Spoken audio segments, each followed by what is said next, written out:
Ibu, berapa gaji guru di SMK Negeri 6 ND? Ini sih yang menyebabkan pendidikan kita tuh bakal maju. Kasus-kasus korupsi seperti ini terlalu mendarah daging. Ini sih yang menyebabkan pendidikan kita tuh bakal maju. Kasus-kasus korupsi seperti ini terlalu mendarah daging dan belum ketahuan. Jangan lupa buat pelaku korupsi ketika sidang nanti berlaku sopan dan etika dijaga. Siapa tahu hukumannya bisa dikurangi. Ups. Mana nih yang terpaling pembela? Yang terpaling penengah? Yang terpaling mengedukasi? Kok nggak ada suaranya? Oh, ya lupa. Dia followersnya udah berapa miliar, ya? Dan dia juga ada di Indonesia. Jadi sah-sah aja untuk mengkritik, ya kan? Dan mau nanya nih, itu suatu kritikan atau memburukkan? Ya. Itu edukasi atau menyampaikan aspirasi dia? Itu bukan dikatakan penjilat, itu bukan dikatakan pengkhianat. Ya iyalah, karena tinggal di Indonesia. Dan untuk warga negara Indonesia yang berada di luar negara, kalau mengkritik ataupun mengedukasi, udah dikategorikan sebagai pengkhianat negara.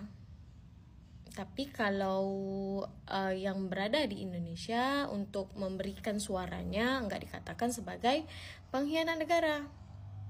Ya, sebelum kalian menguar-nguar, sebelum kalian sok jadi pembela, sebelum kalian sok jadi penengah, kalian harus tahu dulu, ya. Kalian harus mempelajari dulu apa itu mengkritik, apa itu edukasi. Ya, walaupun kita dimanapun kita berada, kita warga negara Indonesia, kita berhak untuk bersuara dan tidak boleh dibungkam suara rakyat Indonesia. Mbak. Ya. Dan juga kalian harus paham apa itu kritikan dan apa itu edukasi dan apa itu mengeluarkan aspirasi kita. Setuju. Ya, memburukan itu lain, mengedukasi itu lain, mengkritik itu lain. Jangan disamaratain dong. Mana nih? Gak ada suaranya, gak ada yang repot, gak ada yang komplain tuh untuk si abangnya. Karena apa yang dikatain abangnya benar. Betul. Ya. Sekarang pun udah lagi huru hara. Kasihan ibu-ibu tunggal, kasihan ibu-ibu yang mau anaknya bersekolah sampai ke jenjang yang lebih tinggi, tapi disangkutkan dengan biaya pendidikan, biaya buku, ya. Yang terpaling pembela, yang terpaling mampu, harusnya kalian bersuara juga loh untuk anak-anak bangsa yang akan Betul, datang. Mbak. Mereka yang akan melanjutkan perjuangan negara kita. Kenapa kita kalau di Malaysia ini ataupun kita di negara lain kita nggak boleh bersuara? Kalian mengatakan takut menjadi suatu cemoohan. Kalian mengatakan takut menjadi suatu bumerang. Kalian mengatakan takut kita menyebarkan. Kita diam pun udah tersebar. Media sosial ini, ya, di pelosok manapun berita udah masuk kemana-mana. Sampai ke ujung dunia pun udah masuk beritanya, ya. Tanpa harus kita yang menguar-nguarkan, tanpa harus kita yang mengupload. Udah bersiar-siar beritanya, udah bersiar-siar VTT-nya. Jadi alasan karena kita ada di Malaysia, kan takut kita menyebarkan, nggak logik. Sebelum kita menyebarkan, udah tersebar beritanya. VTT abangnya udah ada di mana-mana. Ya. Jadi tolonglah. Kalau kalian nggak mampu untuk mengedukasi, kalau kalian nggak mampu bersuara seperti kita-kita ini yang mengeluarkan suara kita di VTT kita, kalian diam. Jangan hanya berani berkoar-koar, di komentar, di room-room ini, di room-room itu. Jadi sebetulnya kalian sendiri yang menjadi pemecah belah tanpa kalian sadari, ya. Kalau kalian mau mengedukasi, kalau kalian mau membenarkan, Kalian buat VTT di sosial media kalian, sebarkan. Jangan sibuk karena VTT kita aja. Sibuk bersuara popek pagi, siang, sore, malam. Tapi kontribusi kalian sendiri nggak ada. Ya. Kita mengedukasi, kita mengkritik untuk kemajuan baik itu influencer yang ada di Indonesia, konten kreator yang ada di Indonesia. Jadi berita yang mereka keluarkan, yang mereka tengok dari Google ataupun dari berita mana-mana, ya, mereka kalau kita menjawab, jadi seenggaknya mereka tahu apa yang berlaku di Malaysia ini sebenarnya. Betul, gitu loh. Mbak. Jangan dianggap sebagai perbandingan. Ya, sebelum kita mengeluarkan VTT ini, udah viral di mana-mana. VTT yang ada di sana. Betul. Itu. Jadi tolonglah lebih pintar lagi, ya, lebih berpendidikan lagi, lebih berwawasan lagi. Dan untuk lelaki, ya, sesama warga negara Indonesia, jaga perkataan. Karena kita yang sebagai perempuan nih pun, kita nggak sampai hati nih untuk ngata-ngatain, untuk membawa-bawa body shaming, keluarga, segala macam, nggak ada, ya. Jangan nunjukin banget kalau kampungan. Ya, tunjukin high class kalian. Assalamualaikum warahmatullahi wabarakatuh. Saya pun juga heran ya, kenapa ketika TKI yang bekerja di Malaysia membuat video mengomentari terkait fakta yang terjadi ada di Indonesia, kemudian mereka mengkritik untuk lebih bagus lagi. Namun sayangnya, kadang-kadang segelintir netizen tidak terima, terus membuat video, ini konten memburuk-burukkan negara kita, ini konten penjilat. Aneh ya kadang-kadang, segelintir netizen kenapa berkomentar seperti itu. Sedangkan kalau yang di Indonesia mengkritik nggak ada masalah. Kalau yang bekerja di negara lain mengkritik nggak ada masalah. Kenapa? Kalau TKI yang di Malaysia yang bersuara terkait kadang-kadang program dari pemerintah kita kurang bagus, kita mengomentari, ya kan? Kemudian kalau ada kasus-kasus korupsi, kita juga mengomentari, mengkritik. Sebenarnya nggak ada yang salah ya. Tetapi yang salah ini kenapa kita yang bekerja di Malaysia, jika membuat video, jika menanggapi video-video yang fakta, ini yang ditanggapi yang fakta ya, soal terkait isu-isu yang kurang bagus, anehnya segelintir ya, segelintir netizen tidak terima. Kemudian mengatakan untuk terkhusus yang kerja di Malaysia jangan terpaling mengkritik. Kalau boleh, kalau kamu bisa, kamu pulang saja mencalonkan diri sebagai bupati ataupun wali kota. Itu kan jawaban yang kadang-kadang tak logik ya. Kalau jawabannya seperti itu, saya juga ingin menjawab balik ya. Terpaling yang kadang-kadang memberikan video-video katanya edukasi. Coba solusinya bagaimana jutaan orang Indonesia ini yang bekerja di Malaysia untuk pulang ke Indonesia supaya tidak bekerja di negara Malaysia ini. Coba solusinya bagaimana? Kemarin saya juga melihat video-video yang kadang-kadang kurang tepat ya. Untuk orang Indonesia yang bekerja di Malaysia dilarang memberikan kritikan. Padahal kalau kita mengkritik itu kan kritik untuk kemajuan, bukan menjelek-jelekkan, bukan kita penjilat, bukan kita kacang lupa kulitnya. Padahal dapat kacang saja belum. Kok dibilang kacang lupa kulitnya? Belum dapat kacang. Kenapa sering mengatakan seperti itu ya? Ini sangat disayangkan ya. Dan kenapa hal-hal yang kiranya di negara kita tak patut, kurang baik, kenapa tutup mata? Lebih sibuk mencari urusan orang lain daripada introspeksi mencari kekurangan yang ada di negara kita, ya kan? Kenapa sibuk mencari-cari urusan orang lain? Itu yang saya sering lihat. hal ini memang sangat disayangkan ya. Sebenarnya kalau mau memberikan kritik-kritik untuk negara kita kan bebas aja, kita sebagai warga negara. Dan kalau TKI yang bekerja di sini dilarang, kenapa harus dilarang bersuara? Alasannya apa? Kalau alasannya menyebarkan keburukan negara kita ya nggak logik. Sebab video-video yang viral itu sudah sampai ke penjuru mana-mana dunia. Apalagi jumlah orang Indonesia itu ratusan juta. Dan algoritme semakin banyak ditonton, semakin disebarluaskan. Kira-kira seperti itu sahabat-sahabatku semua ya. Jadi kalau ada orang-orang yang mungkin bekerja di luar negara, kemudian dia memberikan pandangan, kritikan, ya nggak ada masalah. Sebab kritikan, kebebasan berpendapat sesuai fakta itu juga dilindungi oleh undang-undang.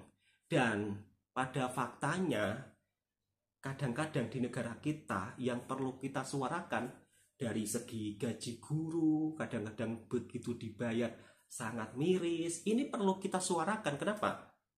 Gaji guru honorer di negara kita ini kan juga begitu sangat rendah. Dan lebih-lebih kadang-kadang dana pendidikan juga dikorupsi oleh oknum-oknum yang tidak bertanggung jawab.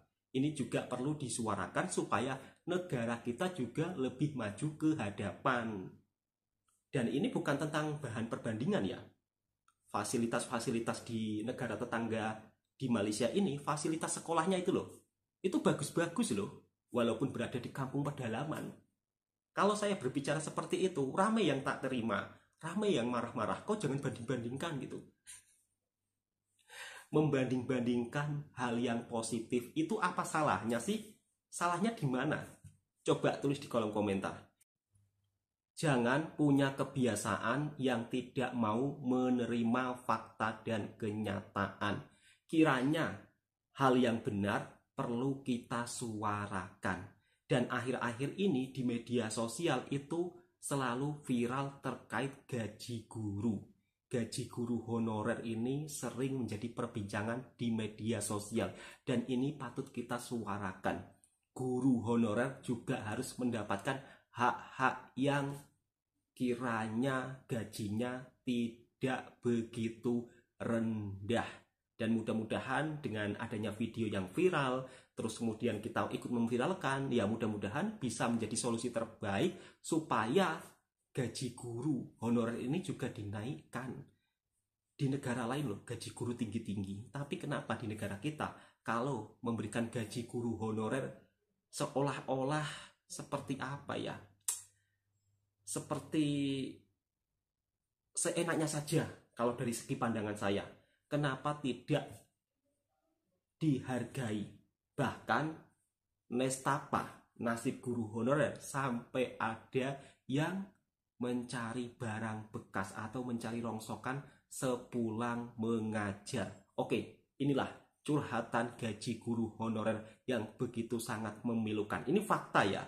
Dan kira-kira solusinya ini apa? Apakah kalau guru honorer menceritakan kisah pilunya seperti ini dianggap menjelek-jelekan?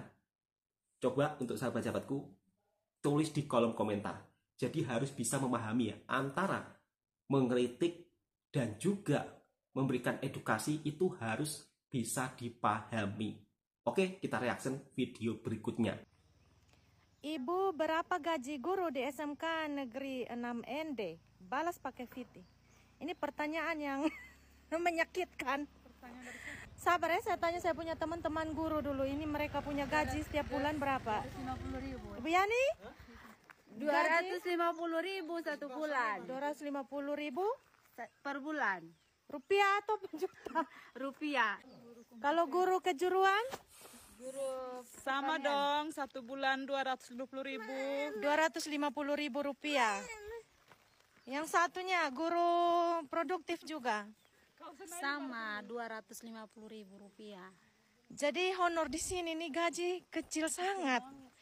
Jadi honor guru-guru honor di sini nih yang memang sangat sabar, sungguh bertahan dengan gaji seperti itu ya. Mereka guru-guru hebat yang mampu bertahan dengan gaji hanya 250.000 setiap bulan. Kalian tahu nggak, ibu guru honor ini lagi viral. Dia ditanya, berapakah gaji guru di tempat ibu mengajar? Si ibu-ibu ini menanyakan ke teman-temannya, ada yang 200.000, 250.000, dan video ini viral di mana-mana. Dan kalian tahu setelah ibu ini viral, ibu ini akan dilaporkan ke Pemprovnya. Karena dianggap tidak memiliki etika.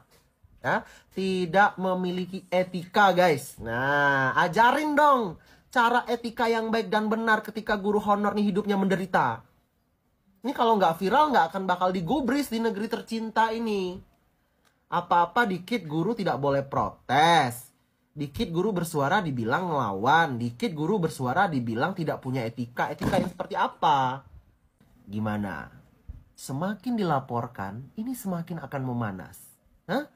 Jangan dikira kami akan diam saja guru honor di Indonesia. Makin habis nanti, ya. Bapak, hati-hati, Instagram Bapak segera kunci, kalau enggak Bapak akan kena bully sekeluarga. Ini nasib guru honorer. Assalamualaikum, Pak. Bapak ini guru? Ya. Oh, tadi lihat Bapak lagi sama murid. Ngobrol apa tadi, Pak? Ya nanya, Bapak pulang sekolah ya. Terus cari rongsok ya. Bapak nyari rongsok. Iya. Profesi Bapak juga guru. Guru. Ngajar di mana, Pak? Di Aliyah. Di Aliyah.